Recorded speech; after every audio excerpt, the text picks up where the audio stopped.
So thank you very much for inviting me. I'm absolutely thrilled to be here in London. I actually did my undergraduate degree here a very long time ago. So my background is a PhD in neuropsychology, which means I study brain-behavior relationships. So in other words, it's my responsibility as a professional to try and understand how the brain functions, but more importantly, how it actually manifests itself in behaviors. And the kinds of behaviors that I've always focused on are the cognitive ones, or the thinking behaviors, such as memory, organizing, multitasking, word finding, all of those thinking behaviors. And that's what we're going to talk about today. I'd like to explain that to you because I think knowing what my background is helps to put into context the information I'm going to share with you. And another part about me is that I am a thinker. And I'm sure there's many of you in this audience who are very much thinkers as well. Half the time, I cannot get my brain to turn off. I can't help but think. I drive in the car without the radio on, and I'm thinking. I'm either planning talks, thinking what I'm going to buy at the grocery store, what I'm going to cook, nonstop thinking. And I really can't even imagine for the life of me if this is what I felt from time to time, if I felt as though my brain was out of order. But I think that is the experience that many people with cancer do have, is for some reason, unbeknownst to them, they feel like their brain's just not functioning the way it used to. And that can result in feelings like this, where you want to pull your hair out. Because the difficulty for a lot of people is being able to verbalize these changes. Quite often people know they're not thinking the same way they used to, but when they try to explain it to somebody else, it's very hard to put your finger on the exact symptoms or what those changes are. And in the absence of being able to verbalize what the changes are, it's very difficult to find the proper help or the proper solutions for it. So I'm going to try and give you some of the terminology that you can start to use as you try to explain the experience you may be having, explain that to other people. So first of all, I really want to address the terminology. Lots of people will call it chemo brain or chemo fog. And you can walk into any cancer center or any environment where there are other cancer patients and you can say chemo brain or chemo fog, and others around you will know exactly what you're talking about. It usually doesn't need any further explanation. And the history of the term is that it's actually terminology that came about by patients. So it's patients who for decades have been going to their healthcare professionals and saying, I know you're telling me that I'm doing okay, but there's something different up here. I have this thing called chemo brain or chemo fog. And that's how the terminology came about. And quite often, people don't get a very warm reception. So their healthcare professionals don't know what to say or what to do, and many don't even believe it exists. So proving its existence has been a challenge enough, let alone coming up with solutions for it. I have an aversion to the term chemo brain or chemo fog. And the reason I have a huge aversion to that is because we don't know for certain that chemotherapy is the only cause. And I will show you what some other possible causes are, what the research is telling us. So if we call it chemo brain or chemo fog, we are actually alienating all those people who have had cancer, have the exact same set of symptoms, but have not had chemotherapy. Is there anybody in this room who has not had chemotherapy who is experiencing? There we go. So if this talk was actually called chemo brain or chemo fog, I wouldn't be surprised if some of those were to call in and say, well, I have the same symptoms, can I come to the talk? So there's this continuation of alienation simply by the terminology. So that's why we call it cancer-related brain fog. Another reason to call it cancer-related brain fog is to differentiate it from many other forms of brain fog. It is my personal belief, and it's very important that you know this at the beginning of my talk, because if you don't share it, you can go. I'm not kicking you out, but you're welcome to leave. I believe that everybody at some point in their life, if not several times throughout their life, will experience brain fog. Whether they experience age-related brain fog, or stress-related brain fog, or I've just had a baby brain fog, retirement-related brain fog, and in this case, cancer-related brain fog. They are all different. The causes are different. Sometimes the symptoms can change, but there is also a lot of similarities between them. So specifically, I'm talking about cancer-related brain fog. But as you listen to tonight's talk, think of it from the broader context, because you might have family members who are getting on in years. And some of the symptoms I'm describing may in fact be talking about their age-related brain fog. Or you might have children who have just had a baby and they're describing themselves as having mummy brain. Might be very similar. So there's a lot of overlap between them. So what are the symptoms? Well, memory seems to be the #1 symptom. That's the terminology that most people will use when they're trying to describe the cognitive changes they're experiencing. But memory is a very broad term, and it's used very differently within the public domain versus the healthcare domain versus the research domain. And quite often people are talking about the same thing, sometimes they're talking about very different things. So when we talk about memory and people are trying to describe their symptoms, most often they're actually talking about verbal skills changes. So they've noticed changes in their ability to come up with words that they want to use. Or this is where we always see lots of head nodding, so feel free to nod your head if these are symptoms you're experiencing. Or they use the wrong word.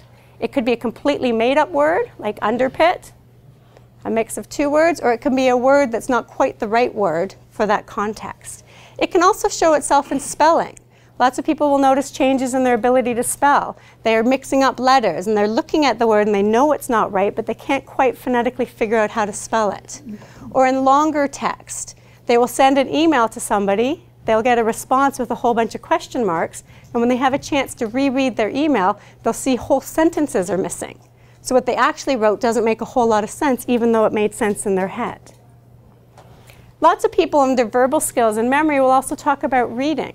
They notice significant changes in their reading, not just from their ability to read and remember, but also from the perspective of their enjoyment of reading. And I think this is very disconcerting for many people because for whatever reason, lots of people seem to think that with a cancer diagnosis, they recognize that there will be many hours of treatment, and so they have this perspective that they'll have an opportunity to catch up on lots of reading. And people tend to bring food or books. So there's piles of books that are building up and people think that they might get a chance to get through all of those books, and then when they actually sit down to do some reading, they discover they're having difficulty. That they can't absorb what they're reading. They get to the end of maybe a paragraph or an article in a newspaper, and there's something there that they have to go back to the very beginning to figure out what the meaning was. Or if they're reading a book, they put it down and then the next night they find they're picking it up and they're having to go back several pages to get the gist of what they'd read the previous night. And it's hard to know if that's really reading, memory, if it's a verbal skill, or maybe it's just attention and concentration. So there are certainly significant changes in attention and concentration. The bottom line from a memory perspective is if you can't get the information in there, if there's anything that's preventing the information from getting it in, then it's very unreasonable to expect yourself to remember it later. And attention and concentration is a great example. And attention and concentration can be affected by fatigue. Most people going through cancer treatments and after cancer treatments are extremely fatigued, so they just don't absorb the information the way they used to. Pain, worry, all of these can significantly affect attention and concentration, so information isn't getting in, and therefore it's not available to come out later. And quite often we try and fake our way through those situations. We'll just smile along, and meanwhile we're thinking, gosh, I have no clue what they're talking about here. I wonder if anybody else understands.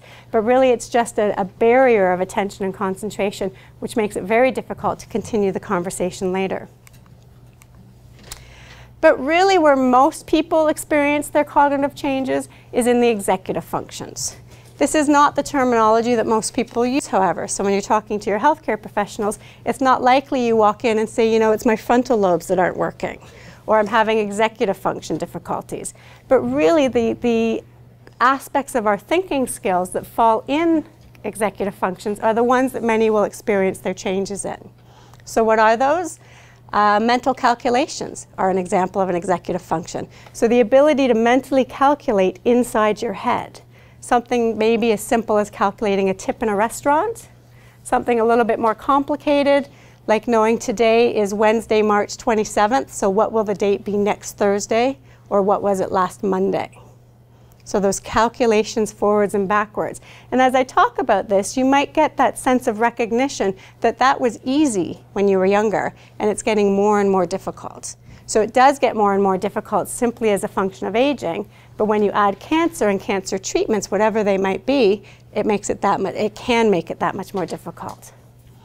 Another executive function skill is organizing and planning. Lots of people notice changes in their ability to organize and plan. So all of these executive function skills are our higher order thinking skills. It's what differentiates us from other animals. Strategic processing is a big one. So your ability to strategically process information inside your head. And quite often our brain is so miraculous, it does things without us realizing it. So when you wake up in the morning and you know you have a bunch of errands to do, your body, your brain will just start to strategically process. You know, it makes most sense to do the bank, then the dry cleaners, then the grocery shopping, so that the ice cream's not melting, and so you have the money that you need to do the tasks. And you figure out those routes. Or you might be one of those people who doesn't like taking a whole bunch of left turns on a busy street. So your brain starts to already strategically process the route, so you can spring into action. And that kind of strategic processing can become compromised as a result of some aspect of cancer. And that can make one's daily activities become very inefficient. You're going up and down the stairs to get one sock, then the next sock, then the towels. That's obviously an extreme example, but in the absence of strategically processing the information, you tend to backtrack and go forwards and backwards a lot more often. But really, I think the biggest part of executive functions where people will notice changes is in their multitasking. Changes in their ability to do several things, or what appears to be several things at one time. So starting the day and having 8 things on the go and going to bed at night. Previously, maybe all 8 things were done, or most of them, but maybe now none of them are done. Or that sensation where you put the laundry in the washing machine, and then 2 days later you're looking for your shirt and you realize it's wet in the washing machine because you temporarily forgot about it. And a big part of multitasking is what we call the mental pop-up, where information just pops in. So this is the juggling of so many things, and information just pops into mind when we need it to.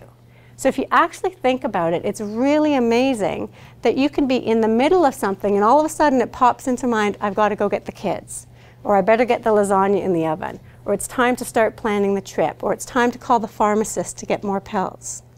So information is constantly popping into mind when we need it to, whether there are triggers there or not. And when that becomes suppressed, which is what seems to happen for people who have had cancer and are treated, is the mental pop-up's not working, so that causes difficulties in multitasking. Either the information doesn't pop into mind at all, or it pops in much too early, or it pops in much too late. But the regularity of information popping into mind when it needs to becomes compromised or limited to a certain extent. So with all of these changes, there's also changes in a more physical domain. People often talk about changes in motor function and coordination, which is there might be changes in their gait and their balance. This can be related to neuropathy. You might notice changes in their stance, their walking styles, their grip strength when they go to grab something or hold on to something. They're not holding as tightly as they used to, or their coordination for doing up buttons and zippers. But when you actually combine it with changes in spatial skills, and spatial skills is the concept of where your body is relative to all the space around you. So I can move forwards and backwards without looking because my body has a concept of where the chair is, and I won't bump into it. Or when you walk through a doorway, you're less likely to hit the side of the doorway because of your concept of space. But with cancer and treatment, what seems to happen is that can become disrupted for some people. So you might be noticing all these strange bruises on your body. You're bumping into people more often. You're bumping into the door. You're accusing family members of moving furniture around because you're now hitting your legs on coffee tables and the bedposts. And when you actually combine that with motor function, the ability to recover from the error if you catch it becomes compromised. So imagine going to put a cup on a table. Because of minor changes in spatial skills, you've misjudged that space. So now the cup is teetering on the edge of the table, and your ability, your motor coordination to catch it from falling and smashing has also become compromised. So you might get that sensation of buttery fingers where you're dropping a lot more. Others might see it in driving. Parallel parking, they're not quite as great as they used to. Or someone else in the car is commenting that you're often hitting the curb as you're turning a corner. So again, that's the coordination of spatial skills, and if you recognize the error at the last minute, you might overcompensate, and so do a big turn the other way and hit a car or something. So those are the main cognitive changes, but overlapping all of this is also mood. Interestingly enough, mood acts as both a symptom and a cause. So we know without question that how we feel about ourselves has a direct and immediate impact on our thinking. So when we're not feeling great, we're not optimistic, we don't feel we have control over our lives, then we're not going to think nearly as well as we possibly could. And it's not surprising that people's moods will be affected from the point of diagnosis right through in varying degrees or varying levels. So the mood is something to also take into consideration, and we will talk about that.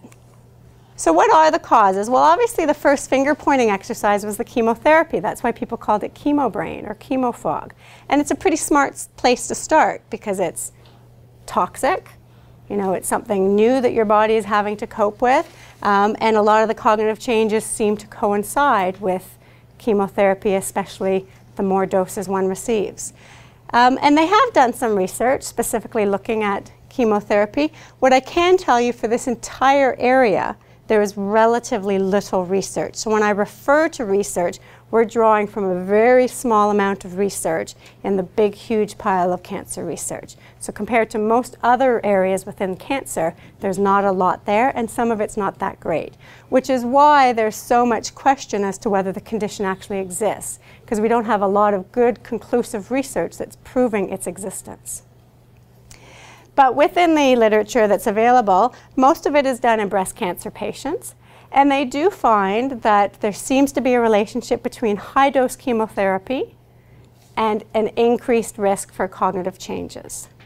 And they are able to look at the role of chemotherapy in animal literature, where they can manipulate the conditions a little bit more. And they do seem to find that certain combinations of chemotherapy tend to put the animal at greater risk for cognitive difficulties. So there does seem to be some sort of link between the chemotherapy and cognition, but it's not the only cause. Because there's also the cancer itself, or more specifically, the autoimmune system's response to the cancer. So for those of you who had your hand up in the air earlier, how do we explain your cognitive changes? They're just as real as everybody else's, and yet you haven't had chemotherapy. So there must be other possible causes. And one area of research is to look at when our body detects cancer, which is long before we actually do, it's already launched an attack. The autoimmune system has kicked itself into high gear, doing whatever it can to beat it. And with that, there's all kinds of changes that the body is going through. In particular, there's an increase in the release of cytokines, which do pass the blood-brain barrier and go to the brain. So it's quite possible that even just our body's response to the cancer is what might be contributing to some of the cognitive changes. And because I talk on this topic quite often, I have met at least a handful of people who have kept a diary their entire lives. And they have approached me after the talk and they said, you know, when I look back in my diary, months and weeks before the diagnosis, there are lots of notations about forgetting this, forgetting that. So while it's anecdotal, there's evidence to suggest that some of these cognitive changes may be occurring long before they even knew they had cancer. So it can't be them related to the treatment, and it can't even just be related to the psychological fallout of the diagnosis. Also, I think it's important, don't worry about the medications we have up there. They're just a picture. Some of these you wouldn't actually take if you're being treated for cancer. But it's also important to consider all of the other medications. I have not yet met a cancer survivor who hasn't made other significant changes in their life in terms of what they're ingesting. So whether they're taking other prescribed medications to help manage the disease or the treatments, such as anti-nausea, anti-fatigue, anti-stress, anti-anxiety medications. And then there's all the over-the-counter medications people start to take. There's lots of herbal and naturopathic remedies, increases of this vitamin, more of this herb, changes in foods for some people. They're now eating quinoa instead of rice. They're now drinking green tea like it's water, lots of blueberries because they're trying to up their antioxidants. So there's all kinds of other significant changes, and what we don't actually know is how our body metabolizes those combinations. So it's quite possible that there could be something in the combinations of all these other things that we're taking, because it's not just the cancer, it's not just the treatment that's new. It's all these other changes that we're making that are also new, and they're going to have an impact on our body. And then, of course, we'd be remiss if we didn't consider genetics. Genetics seems to play a role in so many diseases and how we respond to the disease. So is it possible that some of us are genetically predisposed so that if we develop cancer, our genetic makeup means that we're going to have cognitive changes? Somebody else with the exact same cancer, their genetic makeup might make their hair fall out. It might make them more fatigued during treatments. So our bodies and our genetic makeup can often contribute to how our body responds to not only the cancer but also the treatments. And that's why you can be sitting in a support group with somebody who looks like the same age, very similar background, the exact same kind of cancer, the exact same treatment, and one of you is doing far better than the other from a cognitive perspective. It could just come down to genetics. And so they are looking at other genetic diseases that may have a cognitive component to it. So the familial form of Alzheimer's disease, for example, it's a very small percentage of the population. So most people who develop Alzheimer's disease, it has no genetic connection. But of those who do have the genetic connection, they have found that when and if they go on to develop cancer, they are at greater risk for having the cognitive changes. So I'm not suggesting everybody worry about any of that, because that research is very much in its infancy. But it's good to know that there might be some sort of genetic component that might be contributing. And the reason it's good to know is because if we can figure that out, then we can be, when someone is diagnosed with cancer, we can anticipate what sort of symptoms to expect based on their genetics. And then, of course, there's the psychosocial constructs again. So the mood, psychosocial constructs being optimism, happiness, feelings of control, self-efficacy. These are all going to have a direct and immediate impact on our thinking.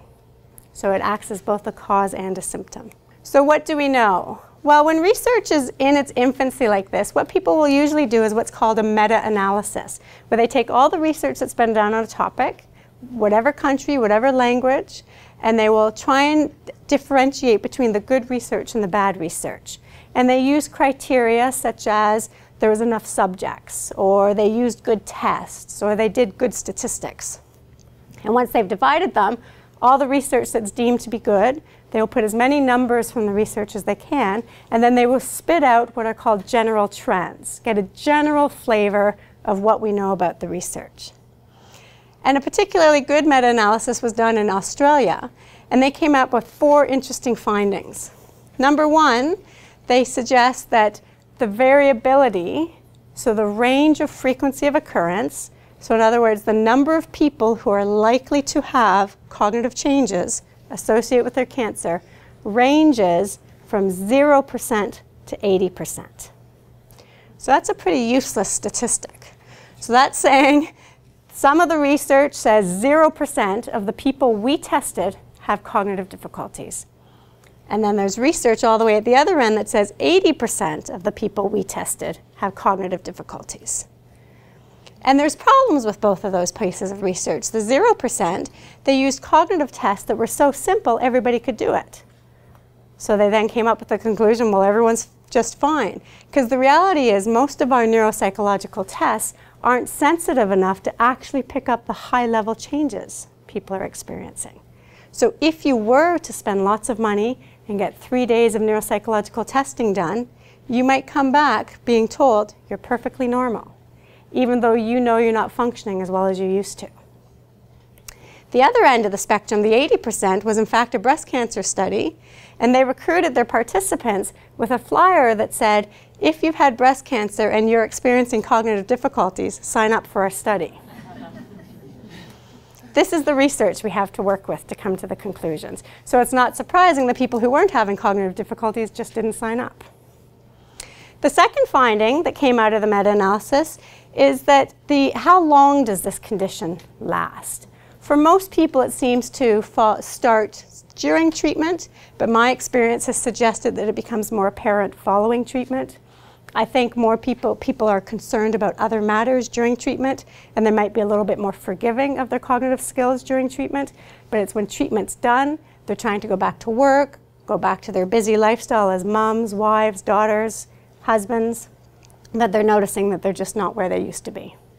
And the research suggests that the symptoms get better over time. Even if you do nothing about it, you'll start to get better for most people, which is great news, especially for someone like me who works with all different populations. And many of the populations I work with, people are just gradually getting worse over time because of age and dementia. But the symptoms are said to get better gradually over time, generally lasting between 2 and 5 years. So most people will be back to previous levels of function at around the 2-year mark. Some people will continue to improve to the 5-year mark. And by the 5-year mark, there's a very small percentage of people who continue to have cognitive difficulties. And I don't think it's that they don't continue to have cognitive difficulties. I think that the researchers weren't able to say that the cognitive difficulties they're continuing to have can be as a result of some aspect of the cancer. Because if you think of it, I know if I was having cognitive difficulties for 5 years, there'd be a whole bunch of other stuff now going on, such as worry, distress, anxiety, financial burdens, etc. Not to mention, if you take diagnosis and treatment into account, plus add 5 years, people are 7, 8, 9 years older. That's bumping us into an older category where we're now seeing age-related changes possibly. So I wouldn't hold too fast to that. The kinds of programs we run and the work that I'm going to talk about today is designed to fast track that. So you can have an influence on your cognitive changes and you can get yourself back to previous levels of functioning in a much faster time frame than that. The other finding that they found is that there are lots of, there are brain studies, so CAT scans, PETs, SPECs, MRIs, fMRIs, that they were able to conclusively find that the brains of cancer patients seem to be functioning differently than the brains of those who have not had cancer. So there seems to be some sort of neurophysiological change that is going on, which may in fact be contributing to what the cognitive changes are. But ultimately what we know is we need more research. This is one of my favorite studies, not because it's a great study, but because I think it really illustrates a lovely point. And the reason it's not a great study is because in this particular study there was only 2 patients, but they were monozygotic twins. They were identical twins. Twin A had cancer and was treated for it. Twin B did not. Twin A expressed on a regular basis to her healthcare professionals, "I'm not thinking the way I used to." So Twin A and Twin B had an opportunity to go through a whole battery of neuropsychological tests, which, as I alluded to earlier, can take 3 days to administer. And ultimately, when those tests were done, the results were that Twin A was performing just as well as Twin B from a statistical standpoint. So that's where it usually ends for most people. You get a pat on your back and you're told, well, according to our tests, you're perfectly normal. Then they had an opportunity to go into a scanner. And what you see in front of you are their fMRI results. So an fMRI is a functional magnetic resonance image. So all that means is when they're in the scanner, one at a time, because if you've ever been in a scanner, you know only one person fits, even barely that. So they're in the scanner, and while they're in there, they're doing a cognitive task. So the researchers have an opportunity to see where does the blood go to in the brain while the person's doing the task. So it's somewhat of a window of opportunity to look inside an active working brain. And the test that they were doing here is called working memory. And working memory is our everyday memory. We use it all the time. You're using it right now. It's an in-out process where you hold information in mind just long enough to do something with it and then spit it out again. So social conversation. You might be listening to someone, you formulate a question, just as you're about to ask your question, somebody else pipes in. So now you have to pull your question back, reformulate your question because you have to take this new information into account and then spit it out. So one way from a neuropsychological standpoint or a method to test working memory is the test that they did here, which is called the number back test. And I'll give you an example. Do not fret if it sounds complicated. I guarantee everybody in this room could do it if you and I were one-on-one. So the way the test goes is the person is told, I want you to tell me the number one back from the number that I say. So if I say 6, you say nothing because I haven't said anything. When I say 3, you say 6. When I say 9, you say 3. So you see you have to hold the information here, listen to the next one, spit out this one, listen to the next one, spit it out, listen, spit it out. That's called one back. Of course, if anyone's had any neuropsych testing done, you'll know that all of our tests start off relatively simple and get more difficult. So the next level is the 2 back. Now you have to tell me the number 2 back from the one I say. So when I say 6, you say nothing. When I say 3, you say nothing. When I say 9, you say 6. When I say 7, you say 3. And then it gets to 3 back, which I never demonstrate because I always mess it up without my notes. And I never get a volunteer in the audience who wants to do it in front of anybody. So what you have in front of you are the results. This is twin A. Here we have twin B. 1 back, 2 back, 3 back. Gradually getting more difficult. What's most important to note is twin A did just as well as twin B. She didn't take any longer. She didn't do any worse. She performed just as well. And yet you don't have to be scientists to see that there's something significantly different between the two brains. And in particular, the difference is here in the 1 back. So it's as if twin A, the one with cancer, to do the simple task that I said everybody in this room could do, her brain is revved up going, ooh, this is tough. I got to really use everything here to get it done. Whereas twin B is practically at rest. Hardly any activity, any effort whatsoever. And then when you get to number 2, twin A, there's no significant change here. Even though you see more color, from a statistical standpoint, to do the 3 back, she was using just as much of her brain in the 1 back.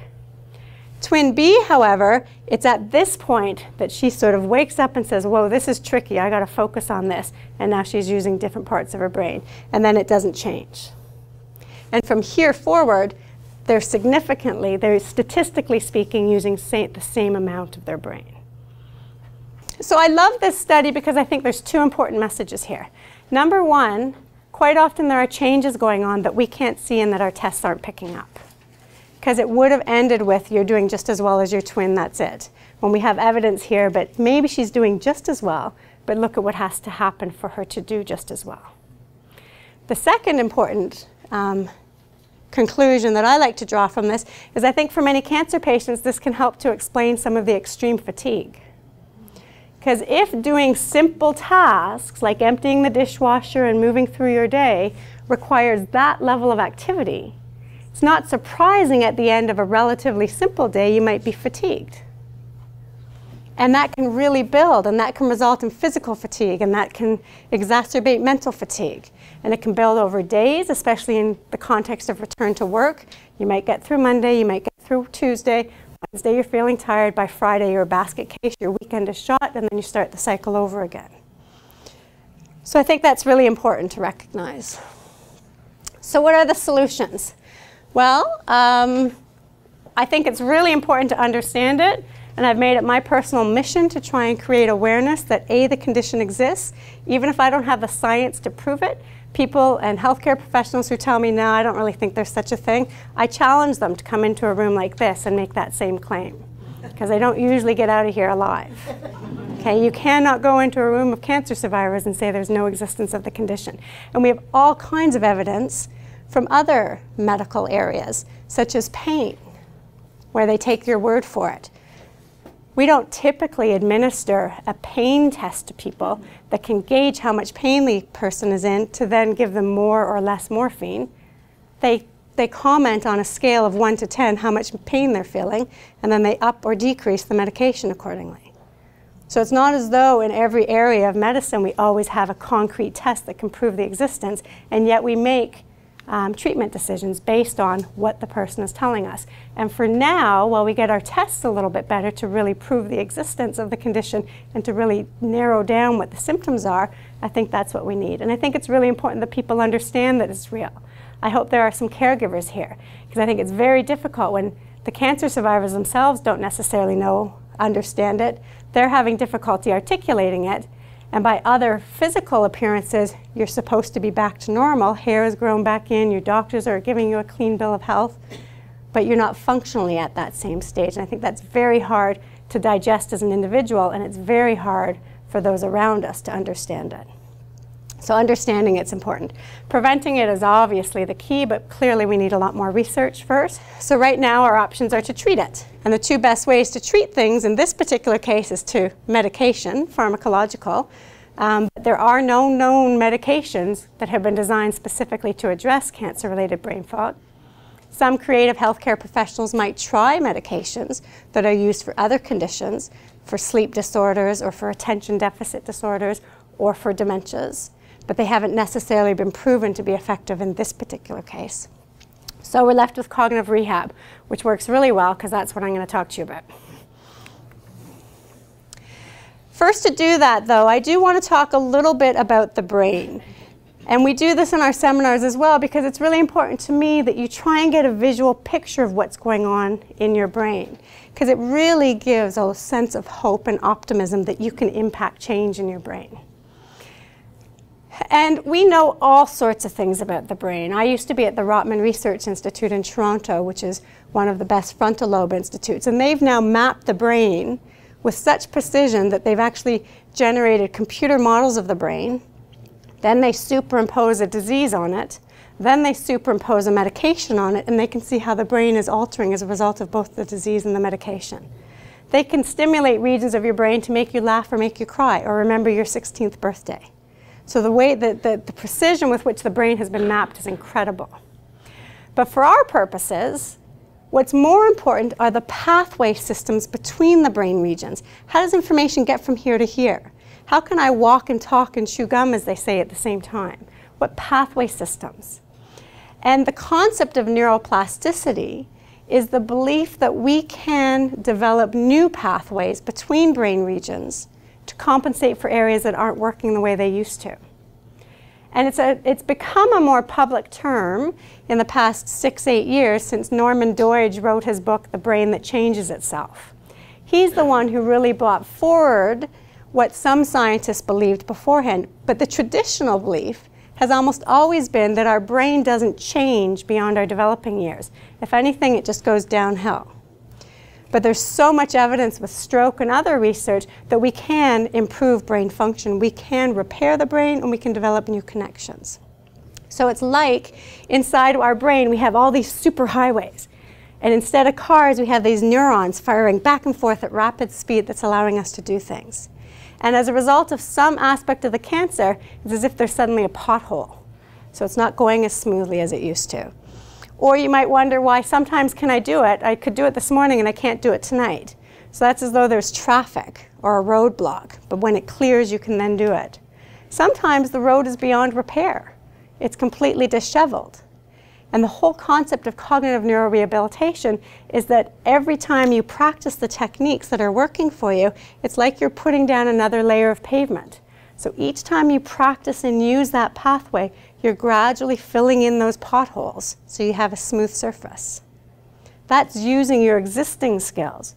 But over and above that, you can learn new skills. And learning new skills and practicing them, it's like building a whole new roadway system. If it's not going to work here, I'm going to create a bypass route. And I'm going to practice that so that becomes the common route. And that's what neurocognitive rehabilitation is all about. And in the programs that we run, we believe there's 3 main components to maximizing cognition. So memory, task management, and psychological well-being. And those are what I'm going to talk about for the next little bit. So what do we do in the memory section? You know, it's interesting. We had a $1 million grant from an organization in the States to develop a neurocognitive rehabilitation program. And with that amount of money at that time, which was 14 years ago, we were able to bring in scientists from around the world who all worked in some capacity in this area. And together we talked about, I was just a postdoc, I was a peon at the time. We had an opportunity to talk about, you know, what are the components, what do we need to do, what is the research telling us? And the biggest debate or argument that we had was we all agreed that these were the main components based on what the research was telling us, but what order do you give these components to people in? And half of the group said, you've got to start with psychological well-being. Get people feeling better about themselves. They're obviously the behaviorists. If you're feeling better about yourself, you can do anything. The cognitive scientists at the other end said, nuh-uh, you have to improve their memory first, and then they'll feel better about themselves. So I don't know, we haven't done the research to say what is the optimal order, but we always start when we're running group programs with the memory section, because that's what people have signed up for. That's the terminology they're using. They've come to us because it's their memory. Although most people will discover that their solutions fall in the other categories. So I'll talk about memory first. When we see people individually, we do an assessment to assess where we should really focus. And what's important in memory is it's important to recognize that for whatever reason, whether it's cancer, aging, or anything else, we just don't process information as well as we used to. Young brains are like sponges. They can suck up everything. I have children, and I've been embarrassed by their ability to do that, where they repeat stuff that I really wish they hadn't heard in the first place. Whereas an older brain is a little bit more like that crusty old sponge under the bathroom sink that could have gotten thrown out years ago. So that crusty sponge can still do the job. It can still clean up a mess. It just takes more work and a little bit more effort. So what's happening is information's coming in, and it's just sitting here, fluttering on the surface. And if there's a distraction or an interruption, it's going. Whereas younger brains, it comes in and it gets sucked in to be used later. And this is a very simple research project, not my own. I'm sorry that the reference isn't there. That really highlights this concept of levels of processing. Because if you can learn ways to process information deeper, to think about it consciously, you can see significant immediate improvements. So in this study, there were 3 groups, all university students, who were given the exact same test. The only difference was a subtle change in the instructions. The first group, where it says letters, they were told, I'm going to read a list of words to you, and I want you to do your best to remember them, because I'll test you what they are later. But as I read the words to you, I want you to focus on the first letter of each word. So for example, ball starts with B, cat starts with C. Really not processing the information very deeply, because you can pick out the first letter while still planning your grocery list. You're not necessarily doing anything with the word. The second group was given the same list, the same instructions, except they were told, when I read the word to you, I want you to come up with a rhyme for the word. So for example, ball rhymes with hall, cat rhymes with mat. So now you have to think about the whole word, and now you have to dig up from your memory store a real word that rhymes. So you're thinking more deeply about it. And then the third group was told, when I read the words to you, I want you to use the word in a sentence. So my son likes to play with a ball. I am glad I do not have a pet cat. So to do that, you have to think about the word, you have to think about the meaning of the word, you have to put it in the context of a sentence, you have to remember the grammar rules that you learned in grade 2, whether you remember them or not. And generally, they're not given any more time, so to be able to do it as quickly, you generally draw upon something that's true or meaningful to you. So it is true my son likes to play with a ball, and I am very glad I do not have a pet cat, because you draw on something, so that adds an extra level of meaning. And look at the results. So here, there's many different ways to test memory. The simplest way to test memory is a recognition memory test. So you don't even have to tell me the words. I'm going to tell you words, and you just have to say, yes, that was one of the ones you told me, or no. So it's very relative to other memory tests. It's a simple version. And even in the simplest testing paradigm, look at the significant differences. The group who focused on the first letter could pick out less than 20% of the words that they'd been told earlier, whereas the ones who used a sentence were up above 80%.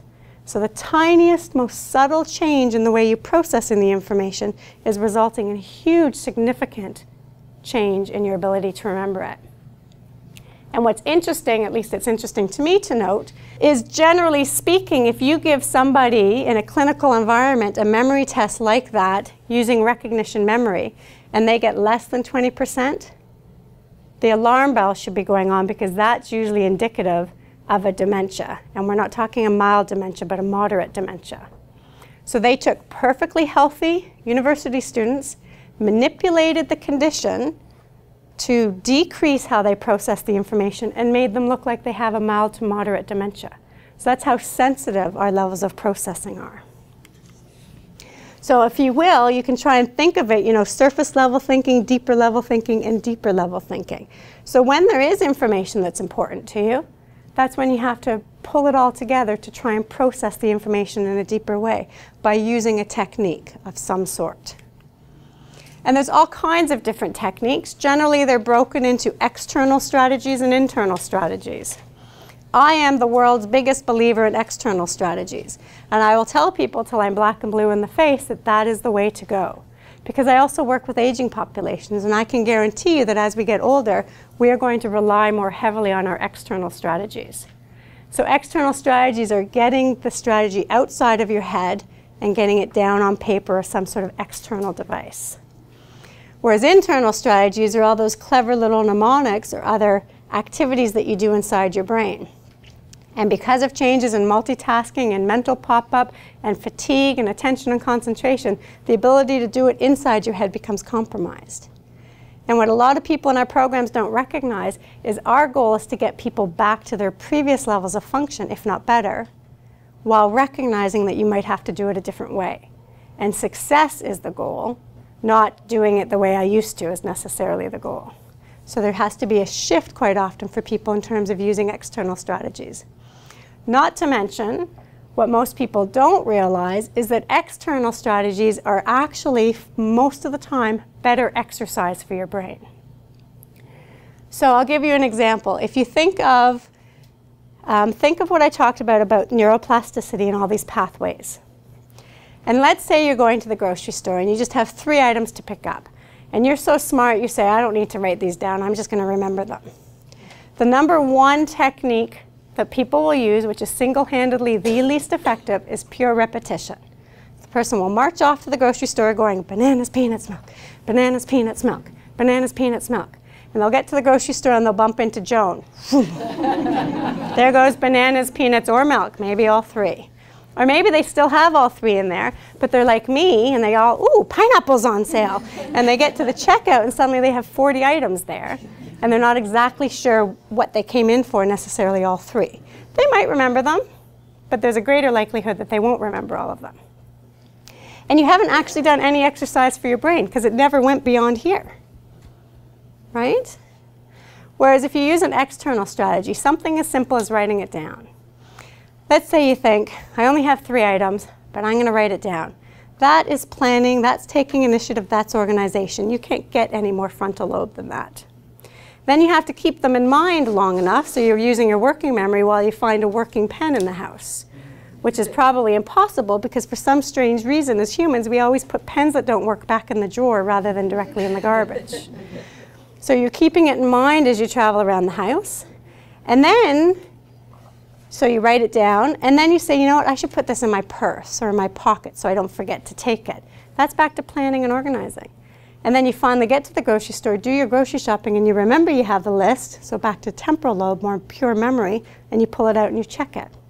So you're actually exercising a critical pathway that you're going to need for the rest of your life simply by writing it down. Not to mention you've come home with the items. So there's no frustration, there's no waste of time. You actually have what you need to make banana bread or whatever it may have been. And you can always truly exercise yourself by choosing not to look at the list and use your internal mechanisms, but at least have the backup. So there's no reason not to use an external strategy. Most of the women that I see in my private practice are perimenopausal, high-functioning professional women who have succeeded in their careers because they do so much in their head. And then as a result of hormonal changes that they will experience, they can't do it inside their head as well as they used to. And they have lots of difficulties. They're constantly forgetting things until they figure out their systems. And this is the kind of experience that lots of cancer patients will have, especially those who are plunged into menopause at a rapid rate because of the treatments. So it's really important to focus on external strategies, but it's also worthwhile to study and practice internal strategies. One of my favorite external strategies is external self-talk, which is the process of talking out loud. Again, a lot of these are just simple, subtle strategies that you can start to use right away, and you'll see big differences. I just finished a group where we were learning external strategies, and they came in talking about, wow, what a difference just talking out loud makes. And simplistically, talking out loud, which has to be a clear verbalization. I'm going upstairs to get my glasses. It can't be an under the breath. And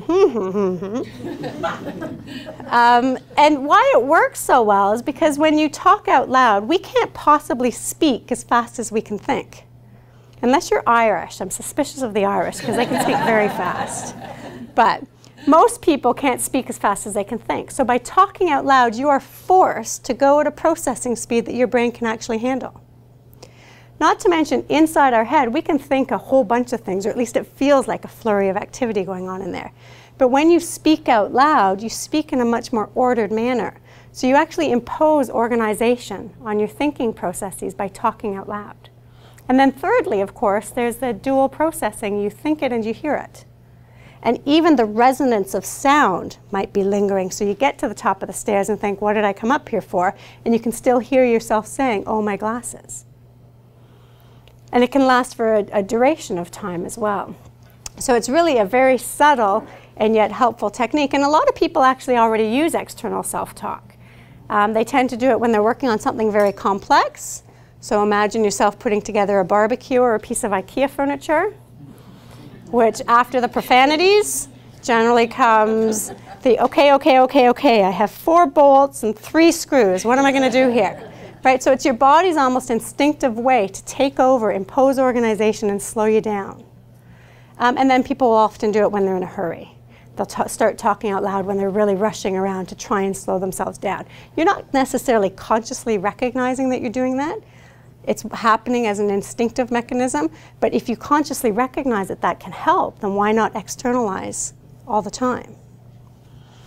Another one of my favorites on external strategies is timers. And the reason I love timers so much is because it's an example of within our program techniques that we teach that we try and teach people to figure out what works for them in one environment. And if it works in one environment, it probably will work across all aspects of your life. Maybe it needs a little tweaking. That's going to look really strange on the video. So for example, most of us would not cook cookies, bake cookies that only have to bake for 12 minutes because you like them gooey, and then leave the kitchen without turning on the timer. Because we recognize how useful a timer can be to draw our attention back into a task at hand. So why not use timers across other aspects of your life? If you're one of those people who sits down at 11 o'clock at night and says, oh, I'm just going to do a couple of emails, and before you know it, it's 1 in the morning and you're Googling the migrating habits of polar bears and you have no idea how you got there, I would suggest a timer is for you. So set a timer. Or if you are forgetting about your washing in the washing machine, set the timer for 40 minutes. And when it goes off, act. If when it goes off, you're not exactly sure what you're supposed to do, then you add another level of external strategy where you have a go-to spot that has things written down of what you're doing. So you have additional prompts. Depending on the level of difficulties you're having, you add more and more strategies to it. The internal strategies that are there are the 6 ones that we found through research to be the most beneficial, having the biggest impact on people's lives, and the longest lasting impact.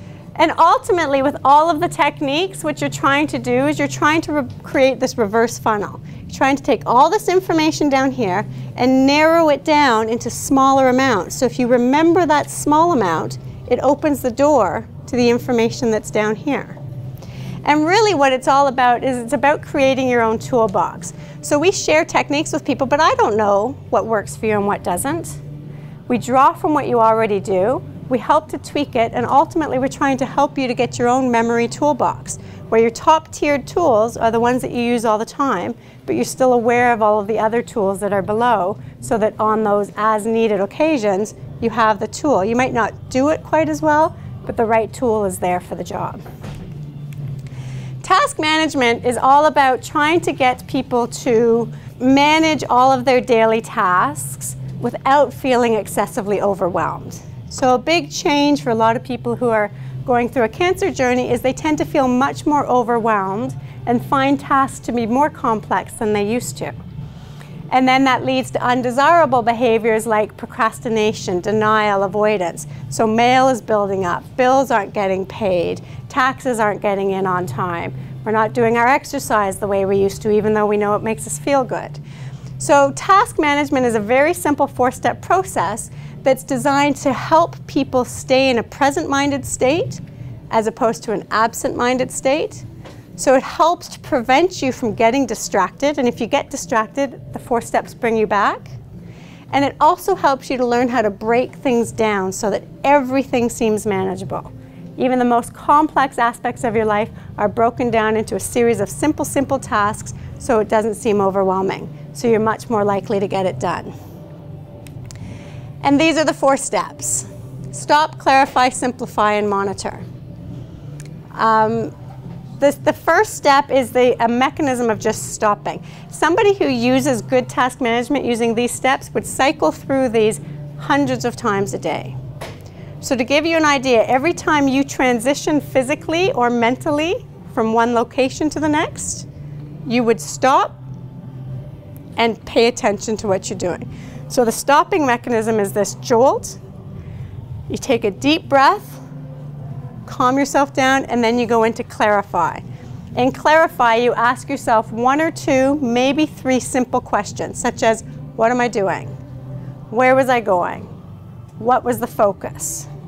And then depending on those questions, you then simplify it into a series of manageable, simple steps, where every single step seems perfectly manageable. So let's say, for example, you were to get up to leave. You would stop, take a deep breath, and just check, where am I going and what did I bring with me? Inevitably, what will happen is on your way out, somebody might talk to you. Your bag might feel heavy, so you put it down. And then all of a sudden you find yourself rushing off, going in a different direction because they mentioned the pineapple's on sale, so now you're going to the grocery store instead of the gas station, which was your intention, and you've left your purse behind. But because there's that transition, when you're done talking to the person, you would stop again, take a deep breath, and say, okay, where was I going? What did I bring with me? Oh, right, I was going to go get gas, but now I want to go to the grocery store. So it forces you back into this present-minded state constantly. And we find that the stopping mechanism works best for people if they have a catchphrase, and most of us actually already have one. So a catchphrase is a little term that you say more often than anything else, like hold on, or just a minute, or relax, or breathe. Mine happened to be Whoa Nelly and Easy Cowboy. We don't know why we have the catchphrases we have sometimes or where they come from. But quite often, depending on your catchphrase, the catchphrase is indicative of the action your brain wants you to take. So if I evaluate my catchphrase as Whoa Nelly and Easy Cowboy, that means I must be moving too fast and I have to pull up the reins and slow down. For people who have a catchphrase like breathe, even the way they say it, relax, it means they're getting all wound up and stressed and they just need to calm themselves down. So what happens is every time you transition, physically or mentally, if you're doing an email and all of a sudden you're opening up a new web page, that's a transition. That's a chance to just quickly stop, Whoa Nelly, take your deep breath and say, what am I doing here? What time is it? Should I get to bed? So you're constantly catching yourself. So you're much less likely to get distracted, and you're much more likely to get back on task if you do get distracted, because the next time you stop and clarify, you've caught yourself. And it really helps with the feelings of overwhelm, because when you break things down, things seem manageable. If you want to get back into exercise, the concept of getting into exercise can be a big concept and we might procrastinate. But if you just say, tomorrow I'm going to find my running shoes. The next day I'm just going to put them on, and the next day I'm going to walk to the mailbox. Before you know it, you're walking around the block. So something that only took 3 small steps in 3 days may be something you've been procrastinating on for months. And it doesn't seem overwhelming because each step seems doable. And then finally we have psychological well-being, which I've already referred to the fact that how we feel is directly correlated or related to how we think. So there's very good research that shows quite conclusively that people who are optimistic and happy and feeling like they're in control of their lives, they think better. They do better on thinking tests, memory tests. If for any reason their psychological well-being goes down, so if you test them again several years later and they're not as happy, not as optimistic, then their cognitive scores have also gone down. If these scores went up, then these scores went up. The problem with scientific correlations is you can't always tell direction. So we don't know if people are happy because they're thinking well, or are they thinking well because they're happy. So any good cognitive program really needs to address both. You've got to be trying to learn ways to feel good about yourself in order to really maximize your thinking potential. And what we try to do is we try to reverse this cycle for people. The kind of negative spiraling cycle that a lot of people are in are this pattern, happens to be this pattern, especially ill populations, such as cancer groups. You know, for many, there's a feeling of loss of control. And what happens is a lot of people will generalize that loss of control. So for example, you might say, because of my cancer, I have cognitive difficulties and therefore I can't do anything. It's hard because part of that is true. Because of the cancer or some aspect of the cancer treatment, you may have cognitive difficulties. But it doesn't mean that you've lost control over every aspect of your life. But people tend to do that. They generalize it and they feel that they can't do things. They reduce their activities. They become a little bit more socially isolated. They don't want to engage socially with people because they're worried they'll say the wrong thing, which is why I absolutely love facilities like Wellspring that brings people out. It engages them. The best mental exercise that you can get for nurturing your brain is social communication. So facilities like Wellspring really nurture that while getting you doing other things like art therapy or exercise programs. People in this path tend to then start avoiding challenges. They actually see the world in a challenging way. Or not so much challenging, but they see it in a threatening way, with terminology such as, I can't do that, that won't work. And that can lead to pessimism, which will lead to anxiety and depression, which we know is directly linked to thinking. So you get this negative spiraling cycle that's very hard to get out of. On the other hand, if you feel like you're in control, I might not have control over the cancer or the treatment or even the side effects, but I have control over other aspects of my life. And I am capable and independent. I can do certain things, maybe not everything, and there's no shame in getting help because that makes life easier. But because of that, I'm solutions oriented. I'm going to see the world in a challenging way as opposed to threatening. So my terminology is, how can I do that? Gosh, this is hard. What am I going to do to make it work? And that leads to optimism, which leads to mental clarity, feeling a lot better. And that cycles you into feeling better about yourself, which cycles one into higher thinking skills. So just to quickly summarize, there is no question in my mind that the condition exists, even though I'm yet to prove it conclusively because some of our neuropsychological tests don't necessarily pick up in large groups all of the conditions. The symptoms can vary from person to person. Your cancer journey will vary, therefore your responses will vary considerably. But the most common domains that are affected for most people are memory and those higher level thinking skills, multitasking, strategic processing, mental pop-ups. Chemotherapy is not likely the only cause, but it's probably a pretty good culprit. So for many of you, it might in fact be the cause, but there are other causes that could be contributing to the changes. And at this point, we don't have any medications that have been designed, so we have to rely on other methods of treatment. What we do know, based on theories of neuroplasticity, is the brain does have the capacity to develop new connections, to repair old connections so that you can function at levels that you used to, and in many cases even better. So neurocognitive rehab programs that are helping to promote that can really make a difference. Thank you.